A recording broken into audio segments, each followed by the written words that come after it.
Hare Krishna, Krishna Krishna, Hare Hare, Hare Rama, Rama Rama, Hare Hare.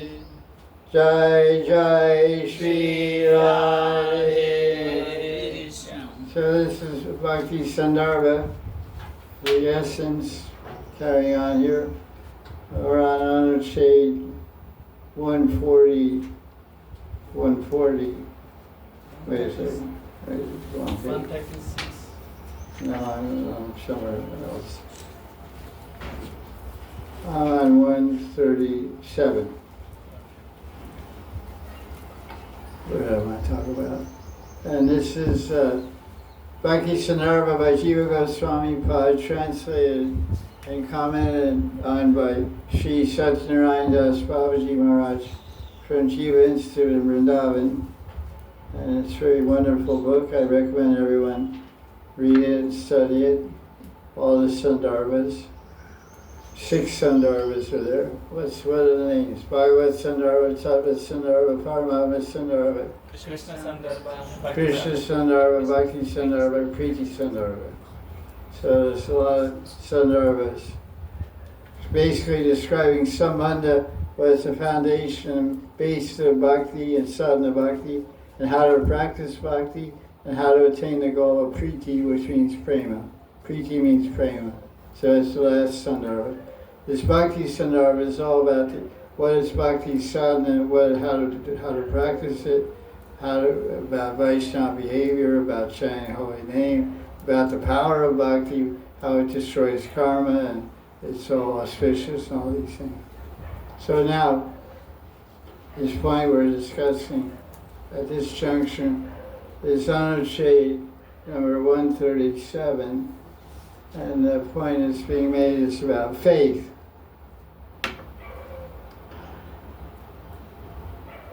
Desires appear in our mind based on the storehouse of dispositions, residual, in other words, stored latent or residual predispositions, which are technically called vasanas, which means tendencies to desire. Not actually desire, but tendency to desire in a certain direction, a certain way. From our past lives and new impressions, or samskaras, formed in this life. However, desires are of a different intensity.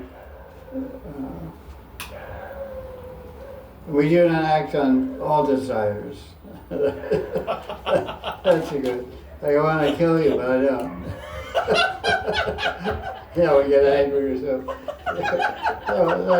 Like when you get a rickshaw driver, right, and he's acting crazy, you want to kill the guy, You're in a hurry, he's driving slow. You want to go slow and he drives fast.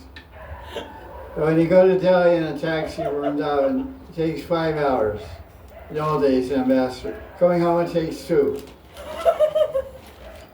But he's in no hurry to get there.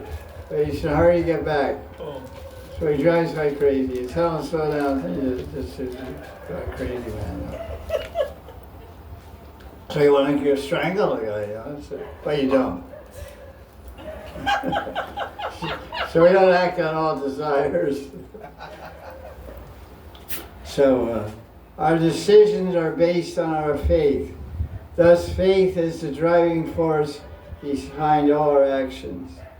Faith is essentially that which one. What is faith? Faith is that which one takes to be real.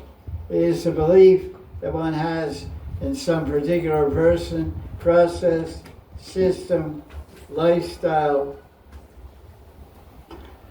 with the conviction that by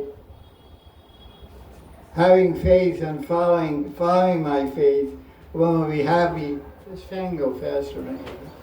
Will be happy, and one's desires will be fulfilled.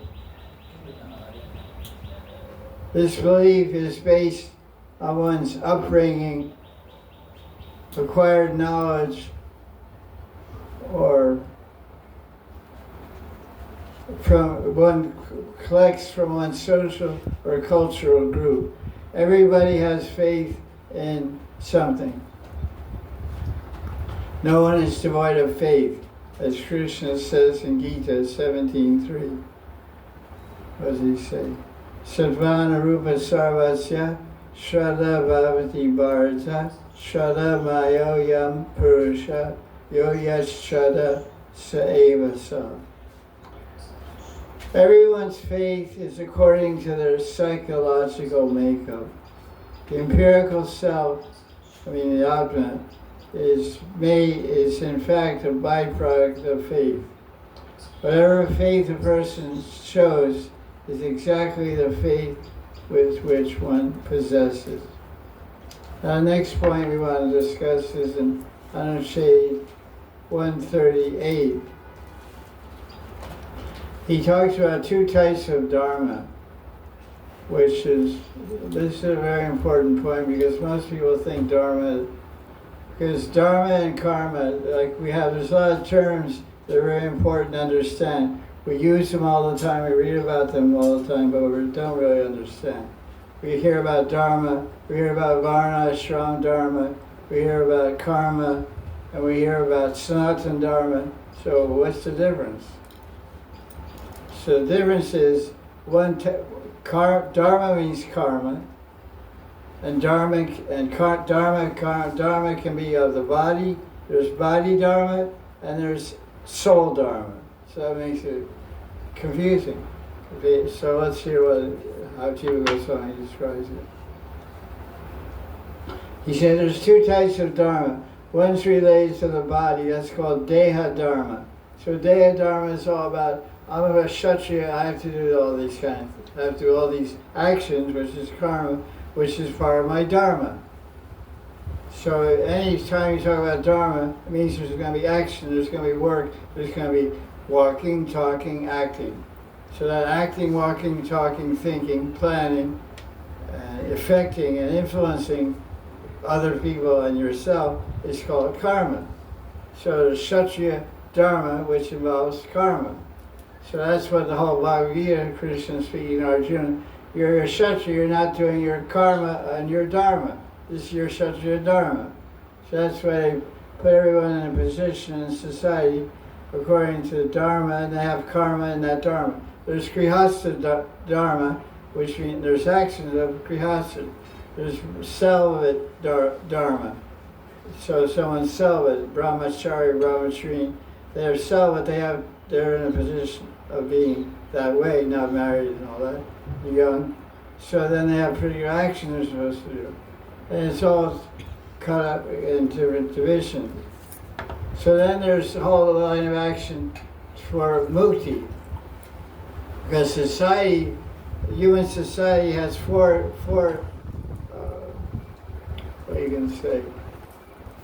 aspirations. There's aspirations for dharma, dharma, art, kam, and moksha. Everyone has to work and act to fulfill their desires and get some food, get some wealth, get some shelter, get some position, get some survival. So that's called art. And then everyone wants to be happy and satisfied.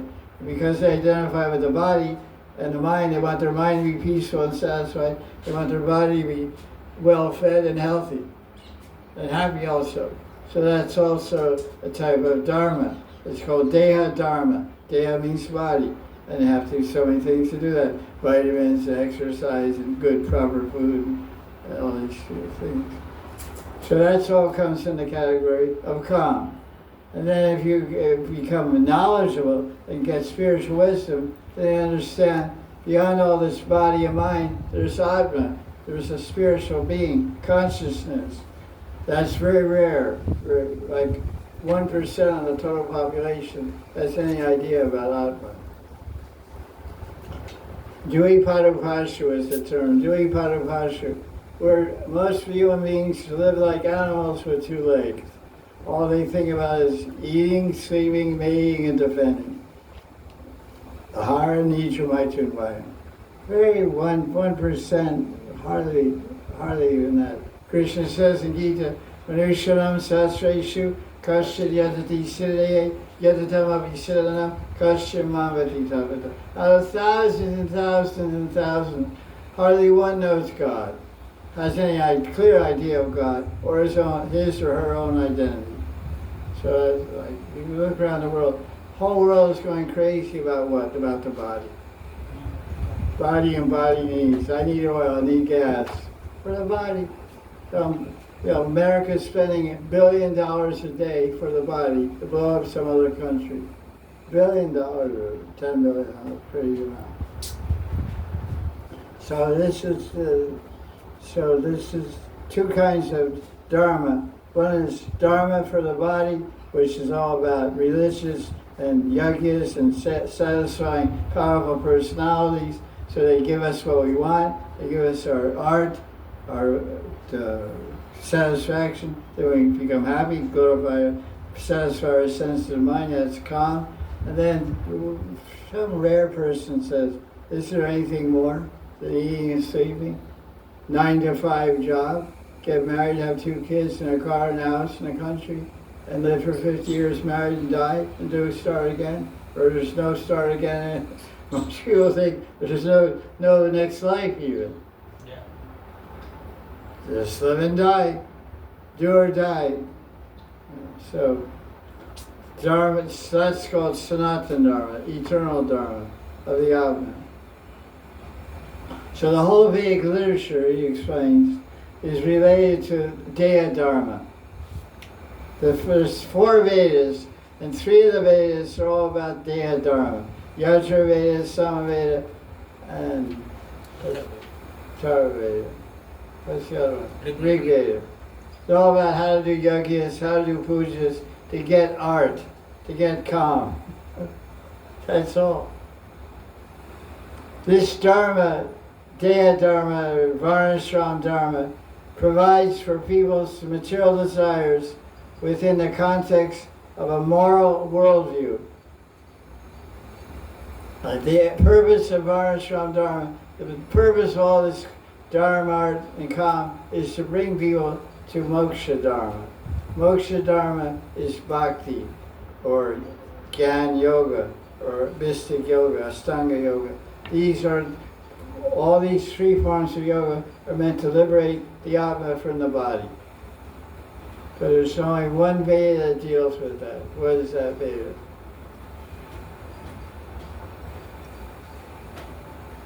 The Upanishads. It's on page 812. Yes, good. Upanishads.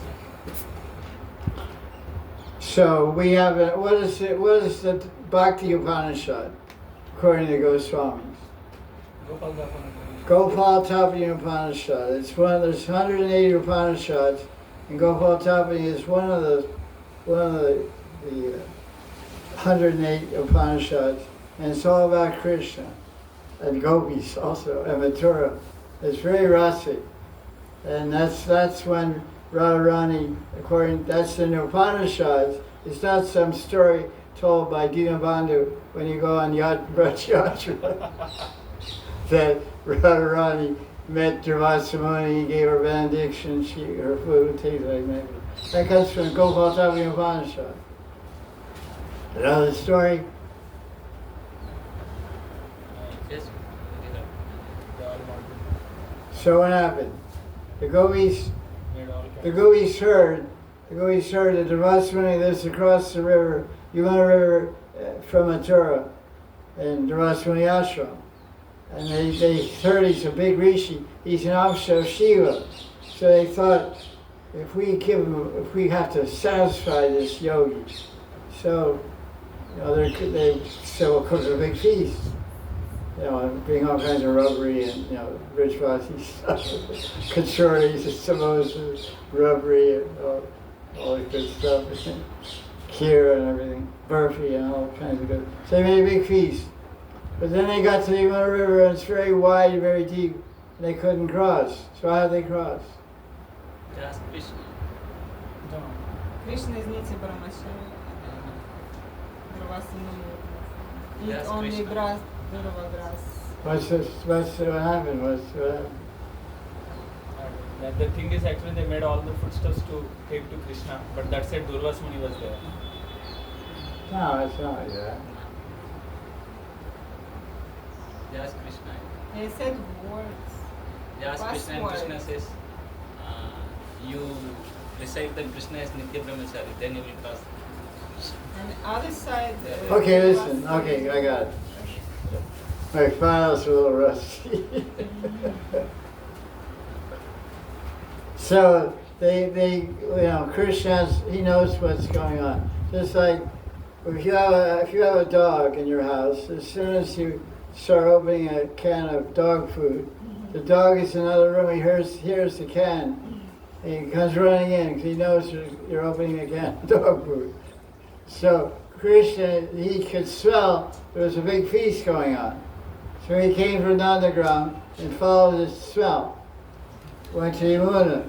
He said, where are you going? Oh, we're going to Rasamuni and give a big feast. How are you going to cross Yamuna? There's no boatman there. I said, I don't know, you have any idea? Listen, Gopis. Just say this mantra. Krishna's two brahmachari. Krishna's two brahmachari. And Yamuna will part like the Red Sea in the Bible. He didn't say that word. Sure. Yamuna will part, the Black Sea. Yamuna is the Black Sea. It's Vrindavan, Sham. So Yamuna will become ankle deep. You can walk across. Hey, look, he's a brahmachari. We spent all night in a kunja with you, having, rati keli and all kinds of intimacies. And now you're trying, come on, bro. You can't accomplish anything by lying. That's all, everyone knows that. That's basic Mahabharata stuff. Lying never wins, never successful. You don't have any other idea. So that's the only thing that's going to work. So Lalita looks at Radharani, Radharani looks at Vishaka, Vishaka looks at Lalita, Lalita looks at Krishna, and Krishna looks at Radharani. And then Radharani looks at Yamuna. She looks at Vishaka. She said, Vishaka, you're Yamuna? Yamuna, she communicates without speaking out. It's also my expansion. So, these guys are playing behind me. Two cowards right here. So then Radharani says, I can't say this mantra. Lalita, you say it. I'm Vrindavaneshwari. I don't lie. Lalita, you lie. You do anything. You can do this kind of stuff. Okay. So Lalita said, Krishna's two brahmachari.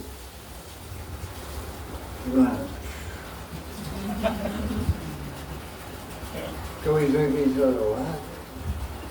Krishna. No? So they walked with all the baskets on their head, and they went over and fed Durvasana. He ate everything. And then he thought, well, Krishna's on the other side. It's like 1 kilometer wide Yamuna. How are we going to get it back across the other side? So they asked Durvasana. They said, how are we going to get to the other side? He said, listen, just go to Yamuna, fold your hands, and say, Durvasa Rishi only eats durva grass. Durva grass is growing in this yard. In English it's called Bermuda grass. It's a type of funny grass that grows in India. It's not like Western grass, but it looks kind of like grass. India's like that. It has a lot of things that look alike, but they're not real. Like an Indian bus looks like a Western bus.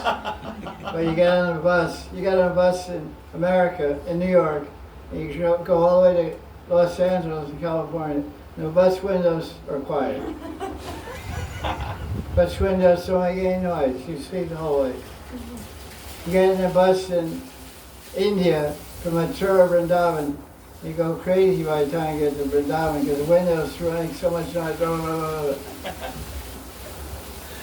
Everything looks similar to the West, but doesn't act that way. In the West, you turn a light switch on, and the light comes on. In the eternal lights were trying to get shocked. No. I mean, yeah, it's like, oh, I forgot to tell you, you have to wear your rubber slippers for eternal light. Did you see that we leave rubber slippers by the door? Oh, I forgot to put them on when I went in. God forbid you go in the bathroom and the wet water on the floor and you touch the switch. Mukti, and it's not a big thing because there's a billion people here, so one less guy is no problem. So where are the gopis? So you just say this mantra. Devaswani only eats durva grass. Yeah. Bharani looks at Lalita. Lalita looks at Vishaka. Vishaka looks at Ruvandri. Ruvandri looks at Radharani. Radharani looks back at Devaswani. He says, "Come on. You only eat grass. You just eat durva grass juice. It has a little blender, It's good for health." So we just fed you a big feast. Listen, then he started preaching Sankhya Yoga. He said everything ultimately begins with grass. What do you feed me? You fed me a lot of things cooked in ghee. Ghee comes from cows, milk. So the cows eat grass.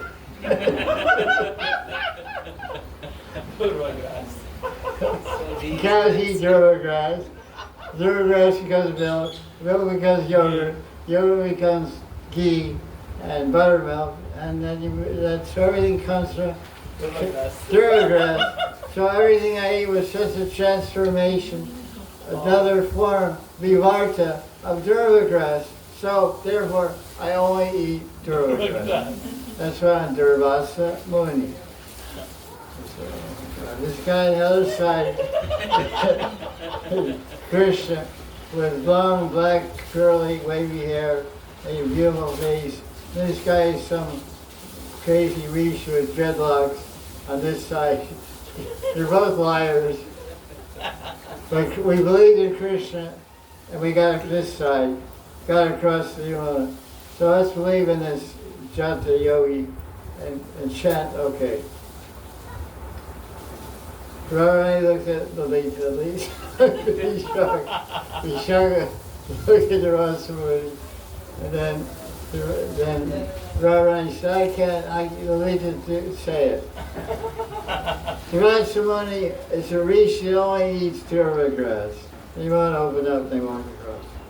So at that time, Radharani got the blessing, Devasa blessed her. Any food you cook will taste like nectar and clearly satisfy one and make them live a long, healthy life. Rasamani ki. Radharani ki. So I don't know what that has to do with this. What is this? That is fun. So the Upanishads deal with Atma Tattva Gyan, the knowledge pertaining to pure self. Well, what I mean to say, that whole story that I told comes from Gopal Upanishad. When I was talking about Upanishads, are the only Vedic literature that doesn't talk about Varnashram Dharma. It talks about Atma, it talks about Moksha, Mukti, Bhakti. And one of the best Upanishads for Bhakti, especially, is Gopal Upanishad, which has the story of the gopis crossing the Yamuna and feeding the Rasamuni. And the mantra is there, Krishna Stu Brahmachari. So that's what I got. That's what I told that. To glorify Gopal Upanishad. It's in English, there's several translations in English. Again, it's a very small book, it's a very nice book also. Gopal Tapani Upanishad. So only this Upanishad, and the Gita itself is called what? Gita is called Gita Upanishad. That also has knowledge of itself. Now the next point, that Anucheta 139 describes, Sri Jiva Goswami describes in the 5th canto a quality of bhakti called Swayam Prakash. What does Prakash mean? Illuminating. Manifest. Self-illuminating. Yeah, it means there's a famous light bulb company in UP or well, North India called Prakash Light Bulbs. Prakash, you have to ever look at your light bulb. But it's called Prakash. Prakash means illumination, means light, illumination, revelation. Swaya means direct. Apne ap, you can say in Hindi. Apne ap. Self-revealing nature. So bhakti reveal because bhakti. What is bhakti made of? Swarup Shakti of Krishna. Ladvi Shakti and The Sadhu. true Shakti of Krishna. It's made of Krishna's energy. So if you want to see the sun, you need sunlight. Sunlight gives you the power to see the sun. So the light of Krishna Shakti gives us the power and energy to see Krishna. So the light of Krishna Shakti is Samvid Shakti, Sadhini Shakti, and Ladni Shakti. And Bhakti is made of two of those potencies. Ladni Shakti means love and bliss potency, and Samvid Shakti means wisdom and knowledge, understanding. Bhakti Tattva. It's all revealed. So just by doing Bhakti, you get knowledge, detachment, everything. Bhakti, Bhav, and Prem, everything, just by hearing and chanting and worshipping and serving Hari, Guru, and Vaishnava. So he quotes the 5th canto of Bhagavatam, Sri Jiva Goswami, talking about the deer. King Bharat, he became attached to a deer, he got a deer's body. And then he died, or the deer died. But while he was dying, he chanted a Sanskrit prayer. Read the Sanskrit prayer, you don't have the book. You read it. Yes. It's on the bottom of page 815.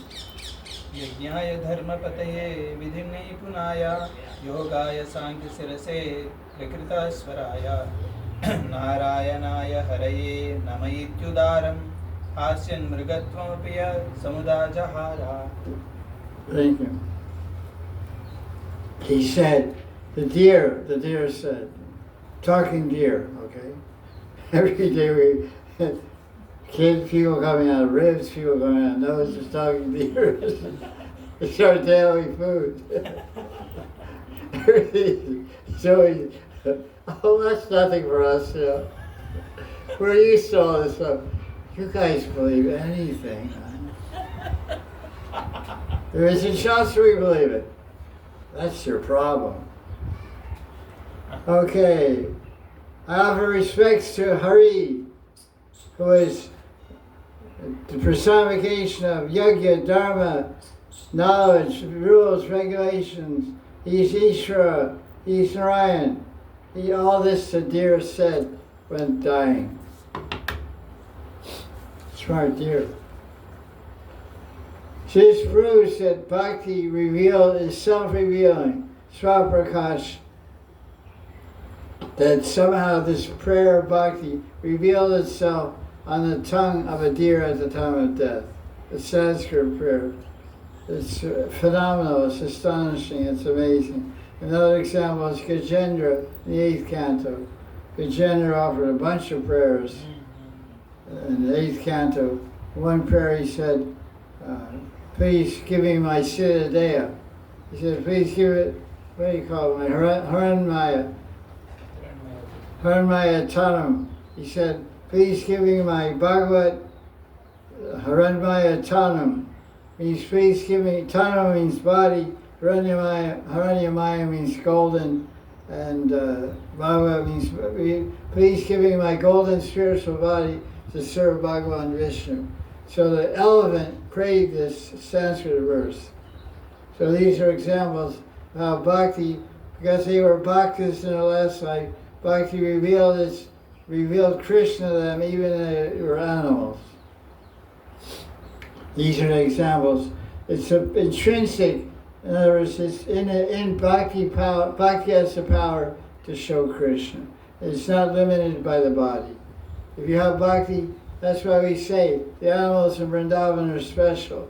The dogs are Bhakta dog, we say.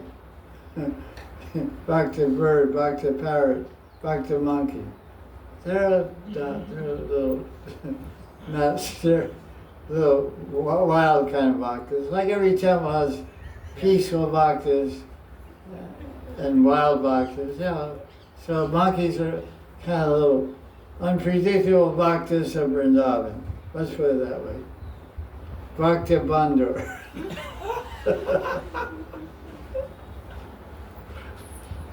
We throw rocks at them and we have a slingshot, but we love them. I've been shooting monkeys for 39 years with a slingshot. I never hit one. So that shows one of two things. Either the monkeys are very fast, or I'm a bad shot. So it's both are true, actually. They're very fast. They even play with you. They sit on the roof and look at you. And you pull the slingshot. And you let it go and they duck. And the rock goes through. They go. They try to shoot again and they duck and they go, forget it. You give up, They always win. They always win. They like to feign. Huh? Feign. They like to feign they lose. Yeah. Fake, the fake. Yeah, the fake out. Fake out, yeah. They come every day. They're our nursery team. They come and prune the trees every day. Break branches and pull leaves off.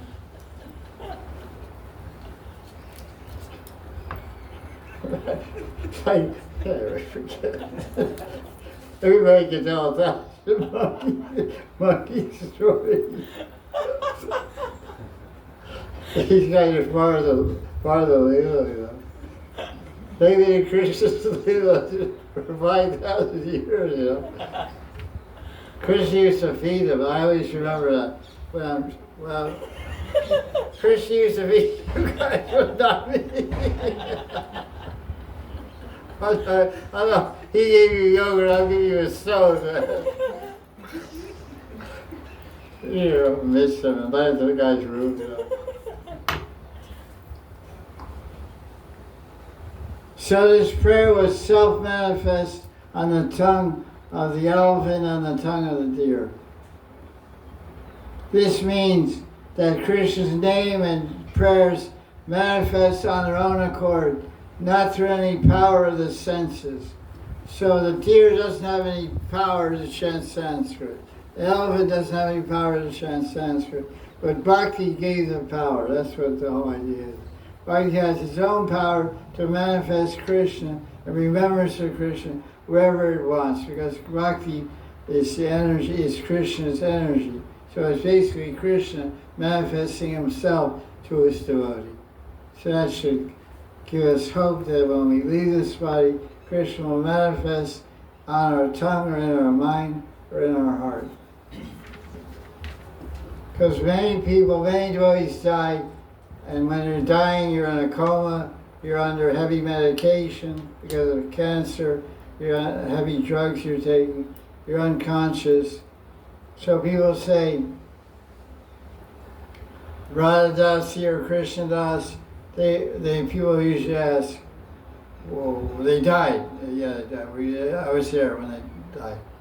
Did they chant Hare Krishna? No, they were in a coma. They were under heavy medication. They were unconscious. They were sleeping. We were staying by their bedside. We were telling them chant, but they couldn't hear us. They couldn't hear us. They couldn't open their mouth. They couldn't speak. So where'd they go? It's hard to say. But the one thing is, you can't say because they didn't audibly chant or make any conscious gesture about Krishna, that Krishna didn't appear to them at the time of death. You can't say that. There's no way. Because Krishna can appear anywhere at any time, in their mind, in their consciousness, for 1 second, and take them to his lotus feet. So when people ask when someone died where they went, say that's Krishna knows. Basically, that's the only really answer that's true. Okay, next week we'll start Anshe 140.